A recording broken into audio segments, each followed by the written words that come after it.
শিশু নির্যাতন বা নারী নির্যাতন বর্তমান সরকার কোনোভাবেই মেনে নিবে না এবং বর্তমান সরকার রামিসার এই হত্যাকারীর সর্বোচ্চ শাস্তি ইনশাল্লাহ আগামী 1 মাসের মধ্যে নিশ্চিত করবে এবং সেই সর্বোচ্চ শাস্তি হচ্ছে মৃত্যুদণ্ড, যাতে করে ভবিষ্যতে আর কোনো ব্যক্তি মানুষ এইভাবে শিশু বা নারী নির্যাতন করার সাহস না পায়।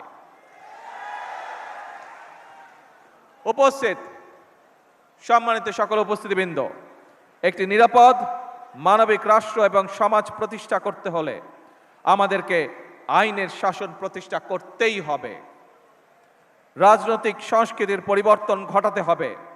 একই সঙ্গে আমাদের জাতীয় জীবনে পুনরায় বাংলাদেশের আবহমানকালের ধর্মীয়, সামাজিক, সাংস্কৃতিক মূল্যবোধের পুনর্জীবন ঘটাতে হবে।